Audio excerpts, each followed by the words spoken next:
만나서 반갑습니다. 우리 옆 사람과 함께 인사 나누겠습니다. 잘 오셨습니다. 사랑하고 축복합니다. 우리 1층에 계신 우리 성도님들도 함께 인사 나누겠습니다. 잘 오셨습니다.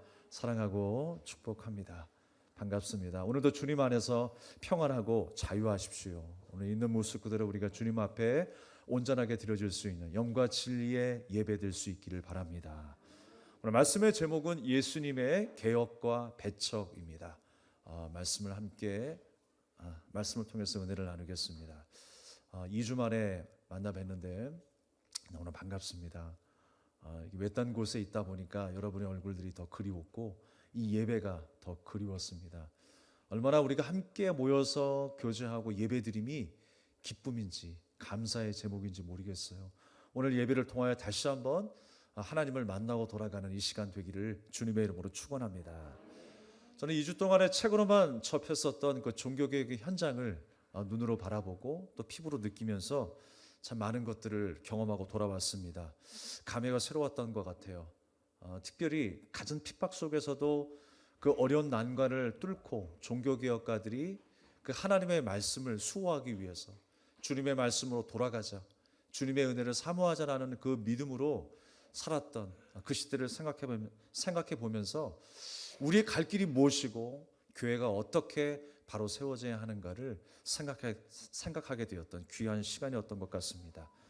특별히 그 마틴 루터의 그 애절한 마음이 무엇인가를 그 현장을 통해서 그가 또한 재판받고 또 고난 속에서 하나님의 말씀을 전했던 그 순간들을 상기해 보면서 경험할 수가 있었습니다.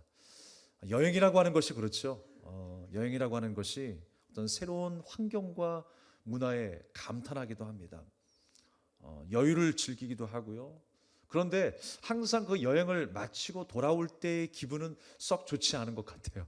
다시 일상으로 돌아가야 되고 내가 하던 일들, 내가 책임져야 할 그 모든 환경 속에 다시 들어가다 보니까 이 마음이 쉽지 않더라고요.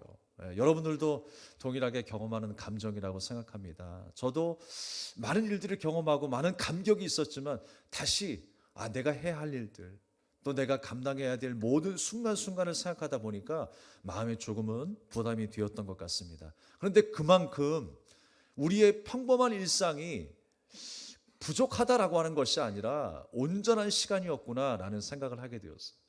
우리가 함께 예배드리는 시간이 감사의 시간이었구나. 우리가 함께 사랑을 나누고 섬기게 되는 이 시간이 정말 귀한 시간이었구나라고 하는 생각들을 여행을 통해서 깨닫게 되었어요. 사실 비행기 안에 모든 생활을 한다라는 게 쉽지 않은 일이죠. 근데 우리는 좋다고 또 비행기를 타고 여행지로 갑니다.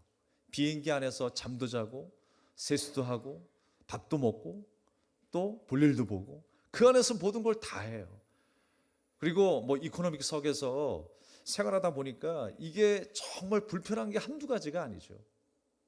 그럼에도 불구하고 그런 시간들을 통해서 또 하루에 15,000보 이상의 걸음을 걸었어요. 이곳저곳을 다니면서 또 배우게 되고 또 경험하게 된 모든 일들을 통해서 이제까지 느낄 수 없었던 많은 일들을 경험하게 되었습니다. 우리가 오늘 이 시간에 특별히 오늘 이 주일은요 종교개혁 주일로 우리가 예배를 드립니다. 마틴 루터 그 한 사람뿐만 아니라 수많은 사람들이 하나님의 말씀 가운데 돌아가자라고 하는 그 믿음의 고백을 하면서 종교개혁이 이곳저곳에서 일어나게 되었습니다. 오늘도 그 마음과 동일하게 우리가 어떻게 개혁해야 하고 어떻게 그리스도인으로서 하나님의 말씀 앞에 바로 서야 할지를 생각하고 결단하는 이 시간이 되기를 주님의 이름으로 축복합니다. 저는 종교개혁지를 이동하면서 탐방할 때마다 생각하게 된 한 단어가 있었습니다. 종교개혁을 했었던 그 사람들, 그 역사가 일어났던 이 현장에 무엇이 계속 따라다녔는가? 그것은 바로 핍박이라는 거였어요. 핍박이라는 단어가 생각이 나더라고요. 우리가 신앙생활할 때도 마찬가지입니다. 우리가 예수 그리스도를 따라간다는 것이 무엇일까? 신앙생활을 한다는 것이 무엇일까? 그곳에는 항상 무엇이 있습니까? 핍박이라는 것이 있어요. 배척이라는 게 있어요. 고난이라고 하는 것이 항상 우리 뒤를 따라다닙니다. 그런데 그 핍박이, 그 배척이 나를 살게 하는 것이었어요. 그것이 종교개혁을 이끌어 갈 수 있었던 동력이 되었고, 바로 그들이 하나님의 말씀 앞에 바로 서게 되었던 힘이 되었다라는 거예요.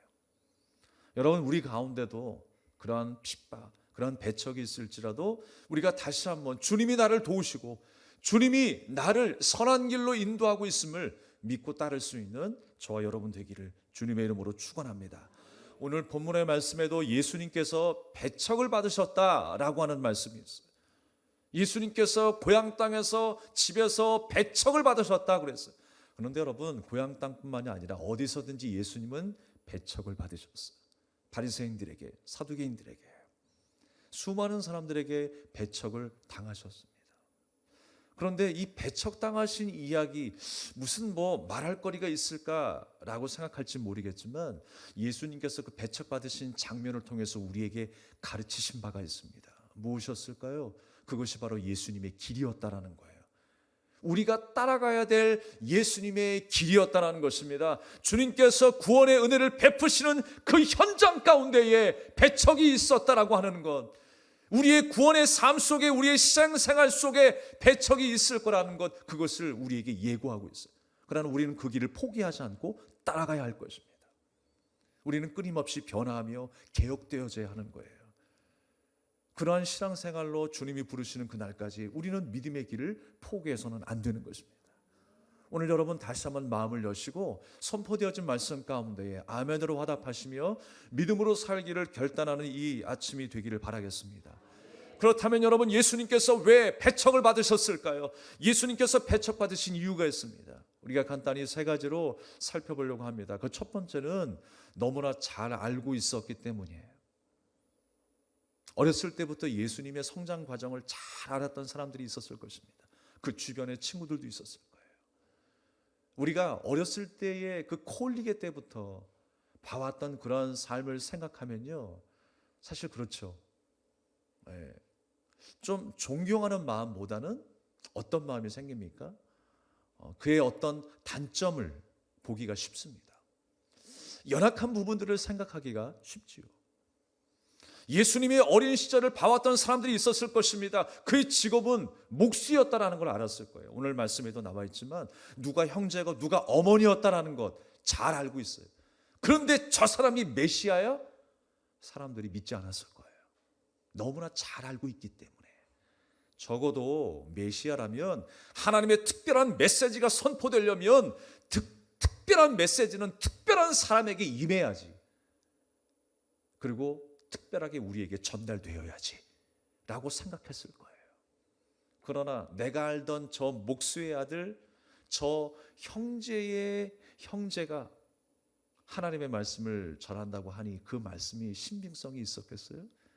특별한 믿음 없이는, 은혜 없이는 그 말씀이 믿어지지 않았을 것입니다. 너무나 잘 알고 있었기 때문이라는 거예요. 하지만 여러분, 성경에서 말씀하고 있는 그 신령함의 기준이 무엇입니까? 그 신령함의 기준이 뭐예요? 내가 은사를 많이 받아야 신령할까요? 기적이 많이 일어나야 신령할까요? 하나님께서 우리에게 말씀하시는 그 신령함의 기준은 무엇일까요? 저는 그 신령함이 바로 하나님의 마음을 아는 것이라고 생각합니다. 하나님의 마음을 아는 거예요. 갑절의 영감을 받았다라는 의미가 무엇입니까? 내가 능력을 행하는 것이 아니라 하나님의 마음을 더 자세하게 알게 된 거예요. 주님의 비전, 주님의 뜻이 내 가슴 속에 들어와 있는 거예요. 이제는 그 주님의 뜻을 알기 때문에 내가 배척을 받는다 할지라도 주님의 뜻을 따르겠습니다. 그 길을 걸어가겠습니다라고 결단하게 되는 것 아니겠습니까? 오늘 이 시간에 그러한 결단이 있기를 바라겠습니다. 그래서 너무나 잘 알기 때문에, 신령하지 않기 때문에 믿기 힘들다라고 하는 것입니다. 그래서 예수님이 배척을 받으셨어요. 우리도 서로 간에 너무 잘 안다고 생각할지 모르겠어요. 그러나 우리가 아는 것이 어디까지일까요? 한번 생각해 보세요. 우리 옆 사람, 우리 이웃, 우리 믿음의 형제 자매, 내가 정말 친하다고 하는 그 믿음의 형제 자매를 생각해 보세요. 내가 과연 어디까지 알고 있을까요? 그리고 잘 안다고 하지만 사실 여러분, 잘 아는 관계가 더 힘든 거예요. 알수록 더 잘해야 되는데 우리가 알면 이상하게 소홀히 여기게 되죠. 좀 예의 없게 행동하기도 하고요. 말을 함부로 하기도 해요. 존귀한 마음이 사라지는 것이죠. 그러니까 우리나라 사람의 이게 좀 안 좋은 습관들이 뭐냐면 몇 가지 때문에 편견을 갖게 된다는 거예요. 상대방에 대해서. 하나는 무엇입니까? 고향을 생각해요. 고향 얘기하다가 당신 고향이 어디입니까? 네, 어디입니다. 저기입니다. 당신 고향이 어디입니까? 그 고향 얘기 때문에 사람을 좀 폄훼하는 경우도 있고요. 가볍게 여기는 경우도 있고요. 나하고 다르기 때문에. 또 한 가지 무엇입니까? 한참 대화를 나누다가 나이를 물어봐요. 당신 나이가 몇 살입니까? 저는 몇 살입니다. 그래서 나하고 좀 비슷하다, 나보다 높다, 나보다 낫다 라고 하는 생각을 하면서 거기에 맞춰서 대화가 이루어지게 돼요. 그 나이 때문에 생각이 바뀌게 되고, 고향 때문에 생각이 바뀌게 되고, 또 일하는 그 직업 때문에 생각이 바뀌게 되고. 그러나 여러분, 이 모든 것들이 편견이라는 거예요. 잘못된 생각이라는 것입니다. 우리는 있는 모습 그대로를 받을 수 있어야 돼요. 여러분, 있는 모습 그대로를 사랑해 주십시오. 있는 모습 그대로 섬겨 주십시오. 그것이 바로 예수님의 사랑이었어요. 근데 우리는 너무나 잘 알면 알수록 더 조심해야 되는데, 더 배려해야 되는데, 잘 안다라고 하는 생각 때문에 함부로 할 때가 있습니다. 저 사람 나하고 술 한잔 기울였던 사람인데 저렇게, 죄송합니다, 개차반처럼 살았던 사람이 집사 임명을 받았대. 저 사람이 목사가 됐대. 저 사람이 하나님의 말씀을 전한대. 이게 말이 되나? 라고 생각할 수 있을 거예요. 몇 가지 때문에 쉽게 판단하고 생각하는 거예요. 예수님이 목수이기 때문에, 예수님이 저 나사렛이라고 하는 촌동네에서 살았기 때문에, 활동했기 때문에 저 사람은 메시아가 아니다? 그 몇 가지 때문에 편견을 가지고 살아가는 거예요. 여러분, 어디까지 우리 믿음의 형제 자매를 알고 계십니까? 어디까지 예수님을 알고 계십니까? 어디까지 말씀을 알고 계신가요? 우리는 계속 알아가야 합니다. 우리는 하나님의 말씀을 계속 알아가는 거예요. 사람들은요, 예수님을 다 알지 못했습니다. 예수님의 그 비전을 다 알지 못했어요. 그래서 외적인 것, 보여지는 것, 느껴지는 것만 그들이 생각하고 말했던 것입니다. 예수님의 기적은 좋지만 예수님의 십자가를 싫어하는 사람들은 많이 있습니다. 오병이의 기적의 역사는 사모하지만 내가 받아야 될 그 배척, 내가 받아야 될 그 핍박, 책망을 싫어하는 사람들이 많이 있어요. 그러나 여러분, 예수님께서 책망받으실 이유가 무엇이었을까요? 바로 우리도 그러한 삶을 살아간다라고 하는 걸 보여주는 거예요. 우리가 어떤 핍박이 있을지라도 주님이 걸어가신 그 길을 포기하지 아니하는 참된 그리스도인으로 사시기를 간절히 소망합니다. 예수님의 기적도 좋으면 예수님의 십자가도 좋아야 돼요. 예수님의 오병이어의 기적도 좋았다면 예수님께서 받으셨던 그 배척과 핍박도 받아들일 수 있어야 하는 것입니다. 칼릴 지브란이라고 하는 시인이 그런 말을 했어요. 내가 따스한 온기를 받아들이려고 한다면 구름과 비바람도 받아들일 수 있어야 한다라는 거예요. 정말 하나님을 사랑하십니까? 예수님을 사랑하십니까? 주님이 우리에게 보여주신 그 진리의 길, 그 십자가의 길로 나아가는 저와 여러분 되기를 주님의 이름으로 축복합니다. 두 번째로는요, 예수님께서 왜 배척을 받으셨느냐? 고향은 나의 옛사람이 있었던 곳이었어요. 그 옛사람과 다른 생각을 가지고 계셨기 때문에 배척을 받으신 거예요. 그러니까 옛사람과 새사람이 부딪히는 순간에 배척이 일어나는 거예요. 우리가 하나님을 믿게 됩니다. 우리의 방향이, 우리의 비전과 소망이 달라졌습니다. 그래서 믿지 않은 친구들하고 만나서 대화를 하는데 어느 순간에 대화가 잘 안 되죠. 우리의 생각이 달라졌으니. 그런데 여러분, 교회 안에서도 그렇습니다. 그리스도인의 속성을 가지고 살아가는 사람이 있는 반면에 여전히 세상적인 속성을 가지고 살아가는 사람들도 있어요. 우리가 그리스도인의 속성으로 가득 채워진 한 사람이 될 수 있길 바랍니다. 하나님이 찾으시는 그 한 사람, 그 예배자가 될 수 있기를 간절히 소망합니다. 그래서 여러분, 고향이라고 하는 게 뭐냐면요, 나의 옛사람이 있던 곳이었어요. 아브라함이 본토 친척 아비집을 떠났다고 그랬죠. 그 떠났다라고 하는 의미는 뭐냐면 나의 죄된 속성, 나의 옛사람을 버리고 이제 하나님의 말씀을 따라 순종하며 살아갈 수 있는 새 사람의 인생이 시작되었다라는 거예요. 우리가 하나님 믿고 이제 새 사람의 인생이 시작되었습니다. 고향 땅에서 예수님이 배척을 받으셨어요. 고향이라고 하는 것은 무엇입니까? 바로 내 옛사람이 있던 곳이었습니다. 그 옛사람과 주님을 만난 새 사람이 만나니까 핍박과 배척이 일어날 수밖에 없는 것입니다. 변화된 사람이 변화되지 못한 사람들에게 인정받지 못하고 있는 거예요. 선지자가 고향 땅에서는 인정을 받지 못한다라고 말씀하고 있습니다. 그렇다면 여러분, 선지자가 어떤 사람이에요? 하나님의 말씀을 대언하는 자였죠. 하나님께서 그 입술에 하나님의 말씀을 담아주셨어요. 내가 어제의 그냥 쾌쾌 묵은 말씀을 생각하는 것이 아니라 오늘 나에게 주신 그 말씀을 받은 사람이 바로 선지자예요. 그러니까 선지자는 어떤 사람이냐? 오늘 우리에게 주신 하나님의 말씀, 그 하나님의 말씀으로 내일을 예언하는 사람이었어요. 바로 그 사람이 선지자였습니다. 그 새로운 메시지를 들고 사람들에게 증거합니다. 하나님의 마음이 이것이다, 하나님의 뜻이 이것이다 라고 전했을 때에 사람들에게 부딪힘이 있을 수밖에 없었어요. 특별히 바리새인들과 사두개인들의 마음속에 자기들의 전통과 자기 의에 부딪히는 그 하나님 나라의 복음이 전파되는 그 순간에 그 사람들은 격노할 수밖에 없었던 거예요. 그래서 예수님을 배척했던 것입니다.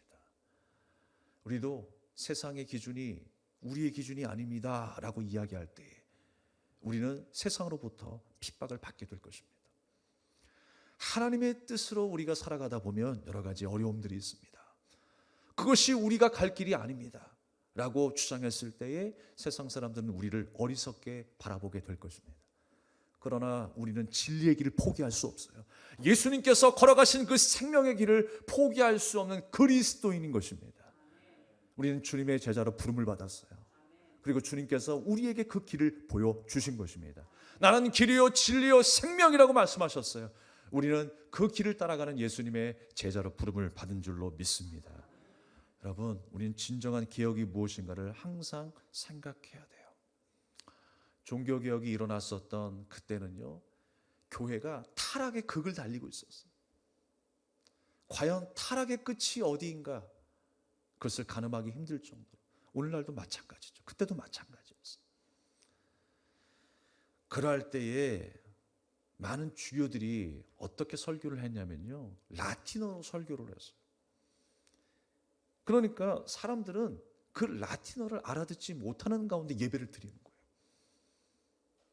그 예배가 그저 형식적인 예배에 불과했다는 거예요. 그때에 마틴 루터라고 하는 한 사람이 비텐베르그 성당에 95개조의 반박문을 내걸어 놓고 종교개혁을 시작했어요. 많은 핍박이 있었습니다. 사실 여러분, 그 이전에 100년 전에 얀 후스라고 하는 그 체코의 한 사람이 종교개혁을 일으켰죠. 그리고 보름스 종교회의에서 재판을 받고 죽임을 당했어요. 근데 그 이후에 마틴 루터에게 똑같은 상황이 벌어진 거예요. 종교개혁을 일으키면서 수많은 핍박을 받고 보름스 종교회의에서 이제 재판을 받고 어려움을 당하게 되어 있어요. 그런데 마틴 루터는 절대로 그 믿음을 굽히지 않았습니다. 내가 여기서 내 의견을 굽히지 아니하면 어떻게 될 것이다 라고 하는 사실을 100년 전의 일을 통해서 보았지만 그는 포기하지 않았어요. 제가 실제로 그 비텐베르그 성당에 가서 사진도 찍고 또 그 비텐베르그 성당 그 문에 붙였던 그 반박문을 한번 읽어보게 됐습니다. 그리고 마틴 루터가 재판을 받았던 그 재판의 현장에 가게 된 마틴 루터 신발이라고 만들어 놓은 그 신발이 큰 게 한 짝이 있어요. 그곳에 들어가서 마틴 루터의 심정으로 한번 서봤어요. 마틴 루터가 어떤 마음이었을까? 얼마나 힘들었을까? 그럼에도 불구하고 그 믿음을 포기하지 않았던 그 사람의 그 믿음이 지금 우리에게 큰 교훈이 되고 있구나라는 생각을 하게 되었습니다. 항상 종교개혁가들에게 따라다녔던 그 핍박, 그러나 그 핍박이 아니었으면 종교개혁도 일어나지 않았다고 생각합니다. 그것이 동력이 되었고 그것이 바른 믿음을 세우기 위한 하나의 시작이 되었다라고 하는 것을 깨닫게 된 것입니다. 그래서 많은 사람들이요, 이 라틴어로 성경이 이루어지고 또 설교가 이루어졌기 때문에 많은 사람들이 하나님의 말씀을 직접적으로 들을 수가 없었어요. 그러니까 마틴 루터가 무슨 말을 했냐면, 여러분들 하나님의 말씀을 직접 들으십시오라고 했다는 거예요. 마틴 루터가 한 일 중에 가장 훌륭한 일 중에 하나가 뭐냐면, 사람들이 알아들을 수 있도록 성경을 독일어로 번역을 했다는 사실이에요. 이번에 그 이야기를 들었는데 3개월 동안의 신약 성경을 번역했더라고요. 3개월 동안 죽기를 각오하고 생명 걸고 한 거예요. 그 번역했던 그 성경을 보는데 이렇게 두껍더라고요. 큰 책이었는데 성경을 번역해서 사람들이 직접 하나님의 말씀을 접할 수 있도록, 하나님이 나에게 지금 뭐라고 말씀하시는가, 우리에게 요구하시는 것이 무엇인가, 사람들의 생각과 자기의 욕심과 자기의 안녕을 위해서 잘못 왜곡된 그 주교들의 설교가 아닌 직접 들은 그 하나님의 말씀으로 살아가기를 간절히 원했던 것입니다. 그 당시에 면죄부라고 하는 것이 있었죠. 면죄부가 무엇입니까? 돈으로 그 면죄부를 사면 내 죄가 사여진다라는 거예요. 그만큼 교회가 타락해 있었어요. 그때 여러분 한 번 사면 영원한 것이 아니라 유효기간이 있었다고요. 얼마치를 사면 며칠 동안 내 죄가 면제를 받는 거예요. 여러분 그런 일이 어디 있어요? 내 죄를 사함받는 게 돈으로 가능합니까? 나의 노력으로 가능합니까? 그것이 불가능한 일이에요. 하나님의 은혜가 아니면 모든 것은 다 불가능한 것입니다. 모든 것이 하나님의 은혜라고 하는 사실이에요. 진정한 개혁이 무엇입니까? 여러분, 제도가 변하는 것이 개혁일까요? 교회 가운데에 편의시설이 바뀌는 것이, 외부적인 것이 변화되는 것이 진정한 변화일까요? 아니에요. 우리의 생각 자체가 바뀌어야 돼요. 사람의 기본적인 생각이 뭐냐면요, 항상 나의 유익이라고 하는 그 선을 넘지 못해요. 나의 유익 안에서 모든 것을 생각하기 마련입니다. 내가 경험했던 것, 내가 지금까지 걸어왔던 그 길을 벗어나기가 너무너무나 힘든 거예요. 그러나 여러분, 우리는 그 생각을 뛰어넘어야 합니다. 항상 교회 가운데에 개혁이 일어나야 되는 거예요. 우리 성도의 마음속에 개혁이 일어나야 되는 것입니다. 그래서 오늘도 하나님의 말씀을 듣고 하나님의 말씀을 묵상하고 또 다시 한번 하나님의 뜻이 무엇인가를 생각하며 걸어가는 저와 여러분이 되어야 할 줄로 믿습니다. 우리는 그것을 뛰어넘지 않으려고 얼마나 발버둥 치는지 모르겠습니다. 남들이 알아주는 그 생활, 사람들에게 자랑거리가 많은 그 장소, 그러나 여러분, 내가 원하는 길이 아님에도 하나님께서 내게 보여주신 길이라면 우리는 그 길을 포기할 수 없습니다. 믿음으로 걸어내시는 저와 여러분 되기를 주님의 이름으로 축원합니다. 마지막 세 번째로요, 예수님께서 배척받으신 이유가 있습니다. 그것은 뭐냐면 이방인을 위한 하나님의 계획이 있었기 때문에 배척받으신 거예요. 이방인을 향한 하나님의 계획이 있었다라고 하는 것입니다. 여러분, 예수님께서 하나님 나라를 증거하셨을 때에 누가 배척을 했어요? 유대인들이 배척을 했습니다. 그런데 누구는 받아들였어요? 병자들, 소외된 자들, 세리, 창녀, 이름하여 정말 이방인이라고 말할 수 있는 사마리아인, 그들이 예수님의 말씀을 받아들였어요. 이스라엘의 하나님 나라의 선민이라고 하면 하나님의 말씀을 받을 줄 알았어요. 그런데 그들이 다 예수님을 배척했어요. 그리고 하나님의 말씀이 이방 땅으로 열방을 향하여 퍼져나갑니다. 그러니까 여러분, 이스라엘 안에서도 이방이 있는 거예요. 사실 여러분, 소외된 자들, 병자들, 세리, 창녀들이라고 이야기하지만 진짜 이방인들은 누구예요? 바리새인들이나 사두개인들이에요. 하나님의 말씀에 최근접해 있다라고 생각했었던 그들이 사실 이방인들 아니겠습니까? 우리가 교회 안에서 이방인이 되면 안 됩니다. 여러분, 이방인이 되지 말길 바랍니다. 하나님의 자녀가 되어야죠. 진짜 우리가 영적인 이스라엘 백성이 되어야죠. 그런데 같은 이스라엘, 같은 교회 안에 있었지만, 같은 그 말씀 앞에 서 있지만, 누구는 영적으로 진짜 이방인으로 살아가는 사람들이 있었다라는 거예요. 그런데 소외당하고 이방인으로 살았지만 하나님의 말씀을 영접한 사람들이 있었다라는 거예요. 여러분, 그 말씀이 누구에게까지 왔습니까? 나라와 민족을, 문화를 넘어서 누구에게까지 왔어요? 함께 따라하겠습니다. 나에게까지 왔다. 나에게까지 왔다. 얼마나 큰 은혜입니까 이것이. 바로 그것이 예수님께서 배척받으신 이유였어요. 주님의 배척과 주님의 그 핍박 때문에, 주님의 그 고난 때문에, 십자가 때문에 그 복음이 증거되어서 바로 나에게까지 왔다라고 하는 것입니다. 여러분의 삶 속에서 당하는 여러 가지 핍박과 배척을 통해서 하나님은 반드시 주님이 하실 일들을 하실 거예요. 주님이 계획하신 일들을 반드시 나를 통해서 이루실 줄로 믿습니다. 사실 여러분, 지금 고향 땅에서, 집에서 배척받았다라고 하셨는데 그 고향 땅이라고 하는 것이 무엇입니까? 그 집이라고 하는 게 뭐예요? 가만히 생각해 보면 바로 나인 거예요. 내가 주님을 그렇게 배척했어요. 주님을 영접하지 못했어요.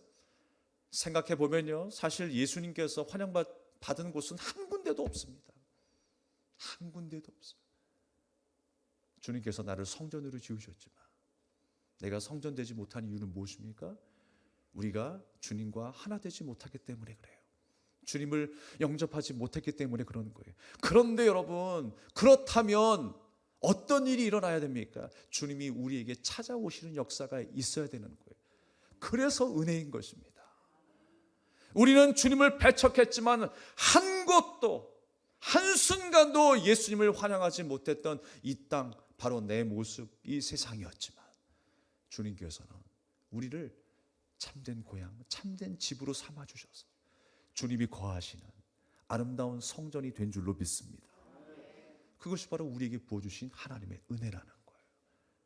모든 것이 배척했을지라도, 모든 것이 핍박했을지라도 이제 우리는 이방 땅의 이방 사람들이 아니라 하나님의 자녀로 부름받아 하나님을 예배하고 찬양하는 한 사람으로 살아가게 하신 줄로 믿습니다. 주님은 그 한 사람을 찾으시는 거예요. 그 잃어버린 영혼을 찾으시기 위해서 또 이 나라, 이 민족을 찾으시는 거예요. 이 공동체, 이 가정, 주님께서 찾으시는 거예요. 찾고 찾으시다가 결국 나에게까지 온 줄로 믿습니다. 그것이 바로 주님의 은혜라고 하는 것입니다. 누구에게는요, 십자가의 삶이 하찮게 여겨질 수 있어요. 나하고는 상관없는 일인데요 라고 말할 수 있습니다. 그러나 여러분, 누구에게는 그 길이 진리의 길로 보일 거예요. 생명의 길로 보일 것입니다. 우리가 이제까지 여러 가지의 그 비유를 통해서 봤잖아요. 하나님의 나라가 어떤 것이라고요? 겨자씨를 통해서 보여주셨어요. 은닉되어 있는 거예요. 은밀한 중에 역사하고 보여지는 거예요. 하나님께서는 여러분의 마음속에 은밀하게 다가오셔서 여러분의 눈을 열어주시고 여러분의 마음을 여셨습니다. 할렐루야. 바로 그것이 바로 우리에게 주어진 은혜라는 거예요. 은밀한 중에 보게 하셔서 주님이 핍박받으시고 걸어가셨던 그 길이 하찮은 길이 아니라, 절망의 길이 아니라 부활의 길이요, 진리의 길이요, 생명의 길이라고 하는 것을 우리에게 보여주신 줄로 믿습니다. 그 길을 여러분 포기하지 마십시오. 그 길을 따라가는 주님의 제자가 될 수 있기를 바라겠습니다. 주님의 은혜를 힘입어 살아가는 그 하루하루의 삶, 날마다 변화되고 새롭게 되는 그 개혁의 삶을 사시기를 주님의 이름으로 축원합니다. 우리 찬양을 드리고 함께 기도하겠습니다.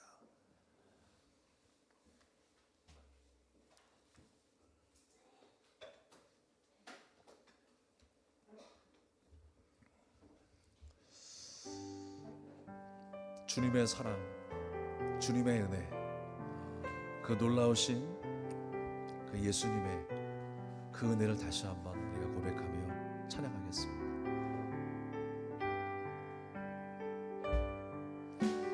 아버지 사랑 내가 노래해, 아버지 은혜 내가 노래해, 그 사랑 변함없으신 거짓 없으신 성실하신 그 사랑, 상한 갈 때 꺾지 않으시니 꺼져가는 등불 끄지 않는 그 사랑, 변함없으신 거짓 없으신 성실하신 그 사랑,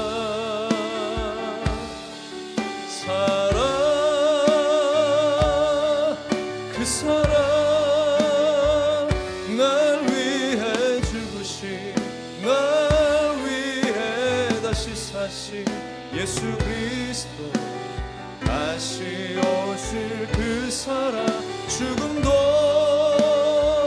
생명도 천사도 하늘의 어떤 권세도 끊을 수 없는 영원한 그 사랑, 예수.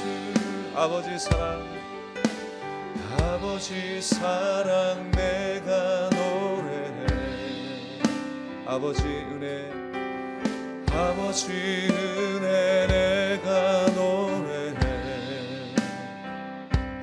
그 사랑 변함없으신 거짓 없으신 성실하신 그 사랑,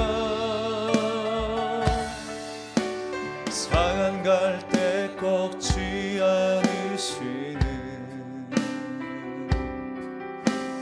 꺼져가는 등불 끄지 않는 그 사랑, 변함없으신 거짓 없으신 성실하신 그 사랑, 사랑, 그 사랑,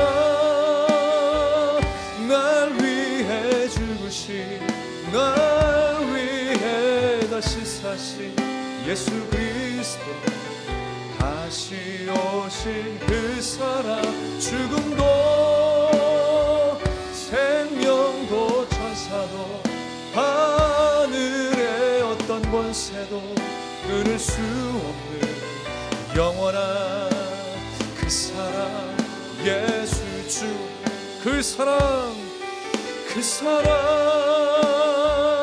날 위해 죽으신, 날 위해 다시 사신 예수 그리스도, 다시 오실 그 사랑, 죽음도 생명도 천사도 하늘의 어떤 권세도 끊을 수 없는 영원한 그 사랑, 예수. 다시 한번 그 사랑을 찬양하겠습니다. 그 사랑, 날 위해 죽으신, 날 위해 다시 사신 예수 그리스도, 다시 오실 그 사랑, 죽음도 생명도 천사도 하늘의 어떤 권세도 끊을 수 없는 영원한 그 사랑, 예수. 영원한 그 사랑, 영원한 그 사랑, 예수. 영원한 그 사랑, 영원한 그 사랑 예수.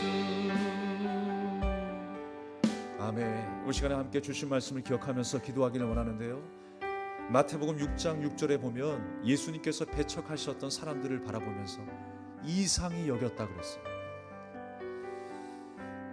이상히 여겼다라는 것은요, 무슨 뜻이냐면 당연히 여겼다라는 의미였어요. 찬양을 했다라고 하는 의미였어요. 그러니까 예수님 자신이 배척을 받은 일을 이상하게 여겼다라는 게 아니라 하나님이 하신 일로 믿고 당연히 여겼다라는 거예요. 여러분, 우리도 그렇게 여길 수 있길 바랍니다. 주님께서 우리에게 보여주신 그 길이 우리가 보기에는 이상하게 여겨질지라도 당연히 여기시고요, 주님을 찬양하면서 걸어가시길 바랍니다. 주님께서 우리에게 주신 그 길은요, 끊을 수 없는 길이에요. 죽음도 하늘의 천사도 그 어떤 고난도 우리를 끊을 수 없는 사랑입니다. 주님께서는 우리를 그 사랑의 길로 인도해 주셨어요. 그 길을 포기하지 않고 믿음으로 걷게 해주십시오. 이 신앙을 지키게 해주십시오. 날마다 믿음으로 개혁될 수 있는 우리의 삶이 되게 해달라고 주님 앞에 믿음으로 결단하며 기도하겠습니다. 하나님 아버지, 은혜를 감사드립니다.